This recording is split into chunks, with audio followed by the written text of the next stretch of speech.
ભાભીની એટલી હિંમત કે આ 5 બાયું વચ્ચે બેસીને મારી વાતો કરે છે. ભાભી, ઓ ભાભી, શું છે? શું બોલાવે છે? એ તો મારે તમને પૂછવું જોઈએ કે શું છે આ બધું? શું છે ભાઈ? મારું કામ પતાવીને બેઠી છું. આ બાજુવાળા કંચનબેન, નૈનાબેન અને બીજા છેલ્લા ઘરવાળા બે આંટી છે, એની સાથે બેસીને તમે શું વાત કરતા હતા અત્યારે? અરે ભાઈ, આ તહેવાર આવે છે તો તહેવારની તૈયારીઓ કરતા હતા. કેમ? તહેવારની તૈયારીઓ નહોતા કરતા, ત્યાં બેસીને છે ને ચોખ્ખું બોલી રહેતા. મને સંભળાય છે અહીંયા. એવું કીધું ને તમે કે આ મારી દેરાણી તો કઈ કામ નથી કરતી, બધું મારે કામ કરવું પડે છે. શું બોલે છે દામિની તું? આ હું શું કામ વાતું કરું તારી? અરે અહીંયા બેઠા બેઠા વાતો કરો છો, મારા કાને ચોખ્ખું સંભળાઈ રહ્યું છે. અને પાછા કે હું નથી બોલતી. હા, જૂઠ ઓકે, બોલવાની, જૂઠ બોલવાની પણ એક લિમિટ હોય. નહોતી કરીને હવે કરી જા. હવે શું કરી રહીશ? વાત કરી જતી, બહુ બોલતા નહીં. બાકી અત્યારે નૈનાબેનને બોલાવી અને એને પૂછીશ. શું પૂછીશ? નૈના બેન પણ તને પગથી માથા સુધી ઓળખે છે. આ કપડાં ધોયા છે, ઊંધા કોણ સુકવે કપડાને ધોઈને? હું સૂકું, કારણ કે મારામાં છે ને તમારા કરતાં વધારે બુદ્ધિ છે, એટલે શું એટલું કામ તો કરું છું. અને તમે ત્યાં બેઠા બેઠા મારી પંચાયત કરો છો. હા. અને કપડાં ઊંધા એટલે સુકવ્યા છે કે તડકો આવે ને તો બળી ન જાય, કલર ના ઉડી જાય. બુદ્ધિ વગરની તું છે, હું નહીં. ખબર કાંઈ પડતી નથી. અરે ભીના હોય ત્યાં સુધી સીધા રખાય ને પછી ઊંધા કરી નખાય. તમારે હવે એકવાર કપડાં નથી સુકવાના, મારે ડબલ વાર મહેનત કરવાની. કરવી પડે ને, તો ઘરમાં રહેવું હોય તો કામ તો કરવા જ પડે. અરે તો સૂકવો ને, કોણ ના પાડે છે? અરે વાત પર ધક્કા શું મારે છે? ધક્કા તો મારવા જ ને. સમજાતું તો નથી તમને સીધી રીતે. આ તમારા મગજ, ભગવાને મગજ આપ્યું જ નથી. તારી હું છે ને કઈ થપ્પડ વપ્પડ મારી લઈશ હો. સેના થપ્પડ સેના મારતા હતા? હું કઈ છે ને તમારા હાથનો માર ખાવા નથી આવી. તો સેમ ટુ યુ. હું પણ કઈ તારા હાથનો માર ખાવા અહીંયા નથી આવી. મેં કઈ તમને ટાપલી નથી અડાડી. મેં પણ તને કઈ કીધું નથી. તો મેં નથી કીધું. તું છે ને દામિની બસ કર ને હવે. શું જોઈએ છે તારે મારી પાસેથી? તમે છે ને મારી વાતો કરવાનું બંધ કરી દો. બીજું કાંઈ નથી જોતું મારે. એ તો કામ ન થાય ને તો કઈ નહીં, પણ મારી વાતો ના કરો. એ તો આજે નહીં થાય ને કાલે નહીં થાય. જા. ખબર જ હતી કે તમે છે ને પંચાયત કરવા માટે જ આવે છો. જ્યારે જોવો ત્યારે બસ સોસાયટીને નાકે બેસવું છે અને પંચાયત કરવી છે, અને પછી મારે ચડા પડે છે ñe ñe ñe ñe ñe ñe. તારા તો આમ પડાય. બધી વાતમાં હાથને ઊંચા નીચા કરતી ફરે છે ને, સારી નથી લાગતી. તો જોજો આ હાથ ઉડતો ઉડતો ક્યાંક વાગી ન જાય. બસ કર ને હવે. જે કામ હતું ને એ બોલ, બાકી જાવું છે મારે. બસ એ જ કે તમે છે ને મારી વાતો કરવાનું બંધ કરી દો. બાકી તમે વાત કરશો ને તો મને કઈ ફરક નથી પડવાનો. બધાને ખબર જ છે ને કે તમે કેવા છો. હા તો બસ ચિંતા શું કામ કરે છે? તું બહુ સારી છે ને તો મને વાતો કરવા દે. Bye bye. કામ તો કરવું નથી, કામ ચોર. અરે અંકલ, તમે આવો, બેસો. કેમ છે? ધંધો સારો ચાલે છે? બસ આ બધું હમણાં ચાલ્યા કરે છે. હમણાં કંપનીની મિટિંગ્સ હતી ને મિટિંગ્સ પતાવીને આવ્યો છું. હા, હું આવ્યો હતો તમારી ઘરે. તમે કંઈ બહાર ગયા હતા? હા, મને વાત મળી છે કે એ સમયે કંઈક ઘરમાં તમારે અને મારા મમ્મીને બોલવાનું પણ થયું હતું. એ માટે જ હું અહીંયા આવ્યો છું. કારણ કે મેં તમારી મમ્મીને સમજાવ્યા, અને ત્યારે તો મને કંઈ તમારા મમ્મીનો મને એવું લાગ્યું કે મારી દીકરીનો વાંક હોય અને તમારા મમ્મીનો વાંક હોય એવું મને લાગ્યું ત્યારે. પણ પછી મને જ્યારે દામિની મળી ને ત્યારે મને 100% ખાતરી થઈ ગઈ કે તમારી મમ્મીનો જ વાંક હોય. કારણ કે હું ઘરે આવ્યો, મેં કીધું દામિની ઘરે નથી, તો એણે ના પાડી દીધી. અને જ્યારે મને દામિની મળી ને તો એણે એમ કીધું ત્યારે હું ઘરે જ હતી, તો તમે મારા સાસુને મળીને કેમ આવ્યા, મને કેમ ન મળ્યા? મેં કીધું તારી સાસુએ ના પાડી હતી, એટલે હું પાછો આવ્યો. જો અંકલ, તમે જે મને ડિટેલ્સમાં વાત કરી છે એ મને જ્યારે તમે કહો છો ત્યારે ખબર પડી છે. હવે સમજાતું નથી કે ઘરમાં આવું બધું મારા બા શું કામ કરી રહ્યા છે. હવે જો એવું નથી કે અહીંયા આવ્યા પછી મેં એમને સમજાવ્યા નથી. મેં ઘણી વખત એમને સમજાવ્યા પણ સમજતા જ નથી. આ વખતે તો થોડોક કડક થઈને પણ સમજાવવાનો પ્રયત્ન કર્યો, પણ એમ છતાં બા મારા પોતાનો સ્વભાવ છોડી શકે એમ નથી. જો આમાં હું માત્ર ને માત્ર મારા બાનો વાંક છે એવું નથી કહેવા માગતો. વાંક તો છે ને દામિની વહુનો પણ છે અને મારી પત્ની મીરાનો પણ છે. કારણ કે લોઢા સાથે લોઢું ઘસાય તો પછી તિખારા તો થવાના જ છે. બધા સમોવડિયા ભેગા થયા છે. કોઈ પણ વ્યક્તિ નમતું જોખવા તૈયાર નથી. જો ક્યારેક મારા બા શાંત રહે અને ક્યારેક દામિની શાંત રહે તો પછી આ બધી સમસ્યાનો હલ આવી શકે એમ છે. પણ મને નથી લાગતું કે આ બધું શક્ય હોય. જુઓ, ઘેર ઘેર માટીના ચૂલા જ હોય અને એવી જ રીતે ઘેરે ઘેરે ઝઘડા તો હોય જ. એવું એક ઘર નહીં હોય જ્યાં ઝઘડા ન હોય. અને ઝઘડાનું નિવારણ શું છે એ આપણે પહેલાં જાણવું પડે. જો એ બંને વચ્ચે ઝઘડા થતા હોય દેરાણી જેઠાણી વચ્ચે, તો હું તો સમજુ છું કે ઝઘડાનું મૂળ ગોતો અને એને સુધારવાનો પ્રયત્ન કરો. ઝઘડાનું મૂળ બસ એક જ વાતનું છે.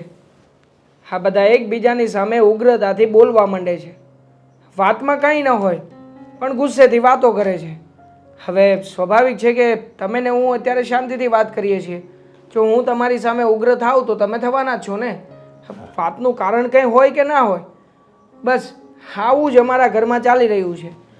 બા કહે કે આ કામ આ રીતે નથી કરવાનું એટલે તરત જ મીરા એ વાતને ઊંધી રીતે લે અને તરત જ દામિની વહુ પણ એ વાતને ઊંધી રીતે લે. હવે બા પણ બિચારા સીધી રીતે જ વાત કરતા હોય પણ શું કરીએ, અને આમાં ને આમાં ઝઘડો શરૂ થઈ જાય. હવે જે કોઈને પણ હું સમજાવવા જાઉં છું એનું કહેવું માત્ર એટલું છે કે આમાં હું કંઈ પણ કરી શકું એમ નથી. સામેવાળું જ્યારે બોલતું હોય ત્યારે મારે બોલવું પડે છે. હવે આ બધાને બોલતા બંધ કેવી રીતે કરવાને મને એ નથી સમજાતું. જુઓ, તમારી પાસે કંઈ શિખામણ હોય અને તમારી પાસે કોઈ આઈડિયા હોય તો જણાવો મને. જુઓ, આમાં તો એક બાજુ મારી દીકરી છે અને એક બાજુ એના સાસરાવાળા છે. તો કોઈ પણ બાપ હોય એ તો એમ તો કોઈ નહીં કહે કે મારી દીકરીનો વાંક છે. અને જ્યાં સુધી હું સમજુ છું ત્યાં સુધી મારી દીકરીનો વાંક ન હોઈ શકે, કારણ કે હું એને ઓળખું છું. મેં એને નાનેથી મોટી કરી છે, મારી સાથે જ રહે છે એ. તો હું કેમ માની લઉં કે એનો વાંક છે? હા, વાંક હોય પણ હવે એ ઘરની દેરાણી છે, નાની છે, તો પછી તમારે તમારા ઘરનાને સમજવું પડે, તમારા બાને પણ સમજવું પડે કે આપણે આને બે શબ્દો નહીં કહેવાના તો આપોઆપ નિવારણ આવી જાય. જુઓ અંકલ, જે થયું એના માટે મને બહુ જ અફસોસ છે. અને મારા બાએ જે તમને ઘરે આવ્યા ત્યારે તમારું અપમાન કર્યું એ બદલ હું તમારી માફી માગું છું. પણ જુઓ, હું ગમે એમ કરીને આ ઘરમાં બધું ઠીક કરી દઈશ. હા, હું મારો પ્રયત્ન જરૂર કરીશ. તમે ચિંતા ના કરો. સારું, બસ મારે આ જ અપેક્ષા હતી. અને એક તમારા ઘરમાં તો તમારા મમ્મી કે તમારા ઘરના કોઈ સમજવા તૈયાર નથી, એટલે મને થયું કે ચાલો હું આ દેવાંગ કુમાર પાસે જાઉં, એટલે હું તમારી પાસે આવ્યો. ઠીક છે અંકલ, કંઈ નહીં. હવે હું જાઉં બધું છું. ચલો. હા, એક કામ કરો ને, તમે હજી આવ્યા છો તો ચા પાણી મંગાવી લઉં રામુ કાકા પાસે. હા રામુ કાકા, હા 2 કપ ચા લઈ લેજો ને. હા.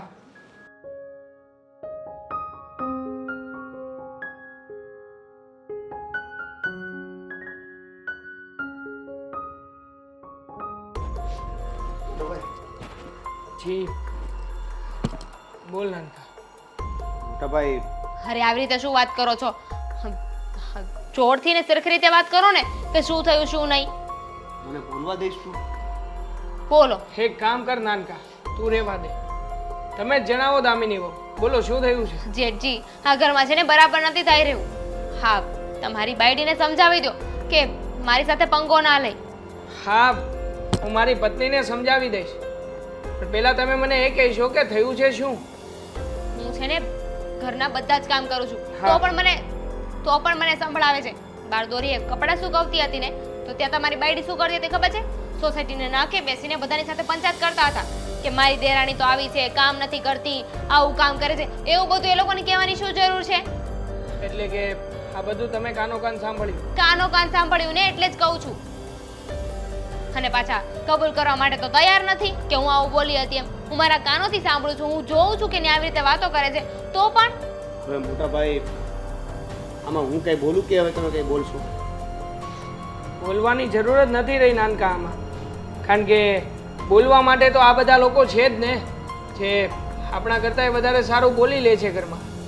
બોલવું જ પડે ને, ક્યાં જાઉં? કારણ કે બોલવાથી કઈ ફરક તો પડવાનો નથી, કેમ કે તમે લોકો જે કહેશો ને એ જ થવાનું છે. કેમ? આ મીરા સામે ચાલીને તમારી સામે લડવા આવી હતી કે પછી તમે એને કંઈ કહેવા ગયા હતા? તો સીધી એવી વાત છે ને, મારા વિશે કોઈ કઈ બોલે તો હું ઝઘડો તો કરું જ ને. અચ્છા, તો આ ઝઘડાની શરૂઆતમાં તમે કંઈ બોલ્યા હતા કે મીરા બોલી હતી? મેં છે ને મારા કાનો કાન સાંભળ્યું કે ભાભી ભાભી મારા નુસ્ખો બધાને કહે છે, બધાને મારી વાતો કરવા જાય છે, એટલે છે ને મેં એમને બોલાવીને એમને કીધું. પણ આ તમારા પત્ની વાત માનવા માટે તૈયાર નથી. મને કે મેં કોઈને વાત નથી કરી, અને કરી હોય તો તું એવું કરતી હશે એટલે જ વાત કરી છે ને. તો આવા બધા જવાબ આપવાની શું જરૂર છે? જે વસ્તુ એને કરી જ ન હોય એ વસ્તુને જવાબ બીજી રીતે કેવી રીતે આપી શકે? સિરિયસલી હું મારા કાનેથી સાંભળું છું, મારી સામે જોઉં છું કે મારી વાતો કરે છે ને તો પણ ભાઈ વાત એ જ છે કે હવે આનું સોલ્યુશન શું? વારંવાર આ એનું નામ દેશે, એ આનું નામ દેશે, એમાં આપણે પીસાઈ છીએ. જો હવે આનું કોઈ પણ સોલ્યુશન નથી મને લાગતું. આ લોકો શાંતિથી તો સમજવાના જ નથી. કારણ કે મીરાએ તો મને વચન આપ્યું હતું કે ક્યારેય પણ કોઈ પણ બાબતમાં શરૂઆત નહીં કરે, અને જ્યારે કોઈને કહે છે તો પેલી વખતે સાંભળી લેશે, પછી આગળ જતા એ બોલશે. અને એણે તો એના વચનનું પાલન કર્યું જ છે. જેજી તમારો વહેમ છે કે મીરા ભાભી બધું સાંભળી લે, એ છે ને કોઈનું સાંભળે એમ નથી, સીધા જવાબ આપી દે છે. અને તમે તો વળી બહુ સાંભળી લો છો હે ને? તમે તો ક્યારેય પણ કોઈ પણ બાબતે બોલતા જ નથી.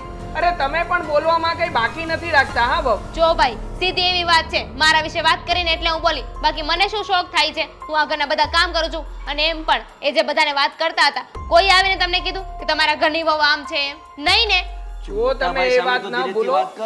શું ધીરેથી વાત કરું? એમને તો છે ને એમની પત્ની જ સાચી લાગે છે. ક્યારને એવું કહું છું કે મારો વાંક નથી, મારો વાંક નથી. તમને બહુ વિશ્વાસ હતો ને તમારા મોટા ભાઈ પર કે મોટા ભાઈ પાસે જશું, એ આ વાતનું સોલ્યુશન લઈને આવશે. મને ખબર જ છે આ વાતનું છે ને ક્યારે નિવેડો નથી આપવાનો. નાનકા, તારે સોલ્યુશન જોઈતું હતું ને? જો આ જગ્યાએ અત્યારે મારી પત્ની હોત ને તો બે લાફા ચોડી દીધા હોત. કારણ કે આટલી ઉગ્રતાથી ક્યારેય પણ મારી પત્ની મારી સામે બોલી નથી હજી સુધી. લે, તને તારું સોલ્યુશન આપી દીધું. એટલે તમે આ શું બોલી રહ્યા છો? તમે તમારા નાના ભાઈને ચડાવો છો. ચડાવતો નથી, સાચી સલાહ આપી રહ્યો છું. સાચી સલાહ ના કહેવાય. આને તો છે ને સીધી રીતે કાન ભર્યા કહેવાય કે તું તારી પત્ની પર હાથ ઉપાડ અને તમે મારા પર હાથ ઉપાડશો એમ? તમારી એટલી હિંમત વધી ગઈ કે તમે મારા પર હાથ ઉપાડશો, મને મારશો. તમે છે ને તમારી લિમિટમાં રહેજો, સમજ્યા? મારી સામે તને દબાવે છે અને ચૂપચાપ બેઠો છે. શું વિચાર કરે છે? હા, હવે એ શું વચ્ચે બોલે? આમાં છે ને તમારો જ વાંક છે. તમે જ તે કાન ભંભેણી કરી રહ્યા છો કે તું તારી પત્ની પર હાથ ઉપાડ. આવા સંસ્કાર કોણ આપે? આવું કોણ શીખવે? દામિની, હું આજ સુધી કાંઈ નથી બોલ્યો. તારી સામે મેં ઊંચો અવાજ નથી કર્યો, પણ હવે બહુ થયું. તું મોટા ભાઈ સામે પણ ગમે તેમ બોલીશ. અને તમે મોટા ભાઈની સામે મને લાફો મારી દીધો ને? 100 વાતની એક વાત સીધી રીતે કહી દઉં છું. આ જે પણ સિચ્યુએશન થઈ ને એમાં મારો કોઈ વાંક નથી, પણ કંઈ વાંધો નહીં. તમે હાથ ઉપાડી જ લીધો છે ને, તો હવે જોઈએ છીએ. મારે પણ નથી રહેવું હવે આ ઘરમાં. તમારા લોકોને જે કરવું હોય ને કરો. એક મિનિટ વાવ બાપા, તમારે આ ઘરમાં રહેવું હોય ન રહેવું હોય તમારી મરજી, અમે તમને નહીં રોકીએ. પણ એક વાત કાન ખોલીને સાંભળી લેજો. આ તમારા પપ્પાની સાથે મારી બધી વાત થઈ ગઈ છે, અને એમણે જ મને છૂટ આપી છે કે તમે મારી દીકરીને મારો, કૂટો, ગમે તે કરો, મને કોઈ વાતનો વાંધો નથી. અને હા, આ તમારા ઘરમાં શાંતિ આવતી હોય ને તો હું આ બધું જોવા માટે પણ તૈયાર છું. હા, તમારા પપ્પાએ જ મને આ વાત કરી છે. વાંધો નહીં, મારા પપ્પાએ ભલે વાત કરી. મારા પપ્પા મને નહીં સાચવે ને તો છેલ્લે મરવાનો તો ઓપ્શન છે મારી પાસે, પણ હવે મારે નથી રહેવું આ ઘરમાં. અરે પણ દામિની, ચિંતા ના કર. તે જે કર્યું છે ને બરાબર જ કર્યું છે. કારણ કે આ લોકો સીધી રીતે સમજે એમાં તો નથી જ ને. હવે આ લોકોને એની ભાષામાં જવાબ આપવો પડશે. ભાઈ આ ક્યાં સાચીને કંઈક અવળું પગલું ભરી લેશું તો કંઈ નહીં થાય. તારા સસરા આપણી સાથે છે. હું એને ફોન કરીશ અને એ દામિનીને સમજાવી દેશે. હા, ચિંતા ના કર. ઠીક છે ભાઈ, તમે પણ ભાભીને સમજાવી દેજો. હા, હવે તો તે જે ભાષા વાપરવી શરૂ કરી દીધી છે, મારે પણ એ જ ભાષાનો ઉપયોગ કરવો પડશે.